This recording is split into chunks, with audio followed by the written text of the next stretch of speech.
बिस्मिल्लाहिर्रहमानिर्रहीम। अस्सलाम वालेकुम dear students, this is Ahmad Raza Mir, principal of RTD business school.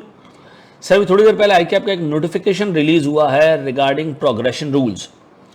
और ये प्रोग्रेशन रूल्स जो कि पहले ग्रुप ए और ग्रुप बी के हिसाब से बने हुए थे, अब ये सब्जेक्ट टू सब्जेक्ट बना दिए गए, जिसमें अगर आपका FAR 1 का पेपर पास नहीं है तो आप FAR 2 का पेपर नहीं दे सकते, और इसी तरह कॉस्टिंग का पेपर अगर आपका पास नहीं है तो आप MFA का पेपर नहीं दे सकते। देखिए ज़रा सा बैकग्राउंड में जाते हैं, आखिर क्या रीज़न है इस तरह के प्रोग्रेशन रूल्स रखने का। अगर मैं हिस्ट्री में जाऊं तो सर FAR 1 का रिजल्ट हिस्टोरिकली बहुत बुरा रहा है, और मैं गलत नहीं होऊंगा, शायद टॉप 3 वर्स्ट रिजल्ट्स में आईकैप का जो है वो रिजल्ट रहता है FAR 1 का जनरली। और ये बच्चा जब FAR 1 पास नहीं करता और FAR 2 में जाके बैठता है तो उसकी वजह से FAR 2 का रिजल्ट भी ख़राब हो जाता है। और ये हुआ है, प्रैक्टिकली मैं टीचर भी हूँ तो मुझे आइडिया इस चीज़ का कि जिस बच्चे का FAR 1 का पेपर पास नहीं है उसको FAR 2 के पेपर में जाके मुश्किलात होती हैं, और बहुत कम ऐसे बच्चे होते हैं जो पास होते हैं। तो दिस मेक सेंस के एक रिस्ट्रिक्शन डाली जाए कि जी जब तक आपका FAR 1 पास नहीं होगा आप FAR 2 का पेपर नहीं दे सकते। जबकि आपस की बात यह है कि दोनों का कोर्स इंटायरली डिफरेंट है, लेकिन इसके बावजूद this progression rule specifically makes sense. ठीक है जी।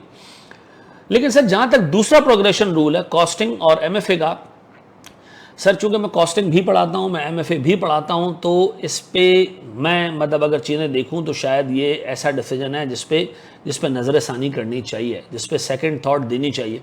क्योंकि कॉस्टिंग और MFA के बीच में कोई ऐसा कोहेरेंस नहीं है कि आपने अगर कॉस्टिंग नहीं पढ़ी तो आप MFA पढ़ ही नहीं सकते, ऐसा नहीं है। अच्छा नहीं कि MFA अगर आप पढ़ने जाते हो और आपकी कॉस्टिंग की नॉलेज होती है, बेशक आपको बहुत हेल्प होती है इसके अंदर, इसमें कोई डाउट नहीं है। लेकिन यार रैशनल तो ये था ना प्रोग्रेशन रूल्स लगाने का कि रिजल्ट बुरा आ रहा है, तो रिजल्ट तो MFA का भी बहुत अच्छा है और कॉस्टिंग का रिजल्ट भी बहुत अच्छा है। तो मेरे हिसाब से ये प्रोग्रेशन रूल जो है ना, वो जो बेसिक प्रेमाइस है ना उस पर साइड नहीं बैठता। मेरे हिसाब से इसको रिकंसिडर करना चाहिए। अगर इसके अंदर मतलब रिस्ट्रिक्शन डालनी भी चाहिए तो रिस्ट्रिक्शन ऐसे डाल दी जाए कि आपने कॉस्टिंग का पेपर पहले अटेम्प्ट करना है, इर्रिस्पेक्टिव ऑफ योर रिजल्ट अगली अटेम्प्ट में आप MFA दे सकते हैं। This would have made much better sense. लेकिन सर जो प्रोग्रेशन रूल्स बनाए जिन्होंने, उनके सामने भी कुछ इसी तरह का डाटा रहा होगा जिस पे उन्होंने डिसीजन लिया, वी डोंट नो। ठीक है, लेकिन जहाँ तक मैं एज अ टीचर देख रहा हूँ तो मुझे लगता है कि यार ये प्रोग्रेशन का जो प्रिंसिपल सेट किया गया कॉस्टिंग और MFA में, ये रिलैक्स किया जा सकता है। अच्छा, दूसरी चीज़ ये कि ये अनाउंस अभी हुआ है और फ़ौरन अगली अटैम्प्ट से जो है ना एप्लीकेबल है।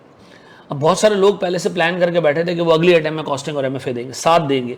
ठीक है जी, पहली अटैम्प्ट में उन्होंने पिक नहीं किया इसको, तो अब इफेक्टिवली जहां उनका कैफ जा रहा था 2 अटेम्प्ट्स में, तो अब 3 अटेम्प्ट्स में जा रहा होगा, और 3 अटेम्प्ट्स में जा रहा था तो अब इफेक्टिवली 4 अटेम्प्ट्स में जा रहा होगा। तो उनके साथ बेसिकली ज़रा सी जाती हुई है, उनको जो है वो ये या तो प्रोग्रेशन रूल्स अनाउंस करने के बाद ये कहा जाए कि जी अगली अटैम्प्ट में नहीं बल्कि उसकी अगली अटैम्प्ट में भी जो है उसकी अगली अटैम्प्ट में जाके एप्लीकेबल होगा, ताकि लोग अपनी प्लानिंग कर सकते हैं तरीके से। क्योंकि इस बैच के शुरू में जिन्होंने सब्जेक्ट उठाए होंगे बहुत सारों को पता नहीं होगा कि आगे कॉस्टिंग और MFA पे ये प्रोग्रेशन रूल लग जाएगा। अब लग गया है तो इफेक्टिवली उनकी अटैम्प्ट्स आगे जा रही हैं। फिर प्लस एक और मुझे जो प्रॉब्लम आगे जाता हुआ नज़र आ रहा है वो ये है कि व्हाट इफ़ के किसी बच्चे के इन प्रोग्रेशन रूल्स में से कोई बचे ही एंड में 2 पेपर हो, तो इफेक्टिवली उसको 2 पेपर के लिए 1 साल इंतज़ार करना पड़ेगा। तो ये वो चीज़ें जो सोची जानी चाहिए। देखिए मैं रिस्ट्रिक्शंस के टोटली अगेंस्ट हूँ। किसी भी अकाउंटेंसी इदारे में जो बड़ा इदारा है, जो वर्ल्ड वाइड चल रहा हो, ACCA है या ICW में, इसमें कोई प्रोग्रेशन रूल्स नहीं है कि आपने ये पेपर नहीं दिया तो आप वो नहीं दे सकते, और वो नहीं दिया तो आप ये नहीं दे सकते। इस किस्म के प्रोग्रेशन रूल्स नहीं हैं कहीं पर भी। हमारे एनवायरनमेंट के हिसाब से चूंकि अगर डाले भी गए क्या रिजल्ट बेहतर हो जाए, तो रिजल्ट बेहतर होने के लिए पहला प्रोग्रेशन रूल तो सेंसिबल लग रहा है, दूसरे में मुझे लग रहा है कि रैशनल कुछ और होगा, वो रिजल्ट नहीं हो सकता। जहाँ तक मुझे लगता है कि दोनों का रिजल्ट बहुत अच्छा है। प्लस एक प्रैक्टिकल डिफिकल्टी भी मुझे लगती है कि अभी तक आईकैप ने शायद नहीं देखी हो, वो ये है कि आईकैप ने 4 साल के ग्रेजुएट्स को जो है वो एग्जेम्पशन दी है। जो 4 साल का ग्रेजुएट आता है, ठीक है जी, यूनिवर्सिटी प्रोग्राम से, उसको अनकंडीशनली MFA एग्जाम्ड है। तो इफेक्टिवली एक जो है वो मेन पेपर है कॉस्टिंग, उसके बाद जो है वो MFA आता है। अच्छा, उनको कॉस्टिंग एग्जाम नहीं है तो अजीब मामला हो जाएगा कि उनका MFA एग्जाम्प्ट होगा और कॉस्टिंग उनको देना होगा। तो ये आई डोंट नो, ये प्रोग्रेशन रूल्स में जो बायलॉज हैं या जो हमारा जो वो है क्या कहते हैं हमारे जो है वो स्कीम, एजुकेशन स्कीम, उसमें ये RDIs के लिए कैसे फिट होगा, यूनिवर्सिटी स्टूडेंट्स के लिए कैसे फिट होगा, मुझे नहीं पता। लेकिन मैं आपको बता रहा हूँ कि आगे इससे काफ़ी प्रॉब्लम्स क्रिएट हो सकते हैं। तो मेरी रिक्वेस्ट है उन तमाम लोगों से जो डिसीजन के अंदर इन्वॉल्व हैं या जो डिसीजन के अंदर हेल्प कर सकते हैं चीज़ों में, कि एटलीस्ट जो सेकंड वाला प्रोग्रेशन रूल है इसको एटलीस्ट या तो 1 साल के लिए डेफर किया जाए या इसको रिकन्सिडर किया जाए, क्योंकि मुझे लगता है कि लॉन्ग रन में ये थोड़ा सा प्रॉब्लम का बायस बन सकता है। देखिए आई कैप की काउंसिल हमेशा से स्टूडेंट्स की हेल्प करना चाहती है। मैं जानता हूँ पर्सनली लोगों को जो बाखुदा दिन रात आपके लिए, अगर मैं उनको एक कॉल करूँ तो वो रिस्पॉन्ड करते हैं और बहुत अच्छे तरीके से रिस्पॉन्ड करते हैं। उन्हीं लोगों से एक दफ़ा फिर हमारी गुजारिश है कि इसको रिकन्सिडर किया जाए। ठीक है जी, अनडाउटेडली एमएफए के लिए कॉस्टिंग की नॉलेज एक बहुत बड़ा प्लस है, लेकिन इस तरह का प्रोग्रेशन रूल लगा लेने से थोड़ा सा मसला आएगा, और अगर लगाना भी है तो फिर उसको 1 साल डेफर करके लगाएं, ये ज़्यादा बेहतर होगा। ठीक है जी, thank you very much. Further जी मैं 2 छोटे से पॉइंट्स और ऐड करूंगा। एक तो ये जो प्रोग्रेशन रूल्स है ना, ये अगली अटैम्प्ट से अप्लाई हो रहे हैं। अल्लाह के वास्ते अपनी इस अटैम्प्ट को ख़राब ना करें, फजूल जो है वो अपना टाइम वेस्ट करके गॉसिप्स में। ठीक है जी, अभी आप जो है वो अपने करंट पेपर्स को जो तैयार कर रहे थे उसी तरह उसको लेके चलें, ये भूल जाएंगे प्रोग्रेशन रूल्स आएँ।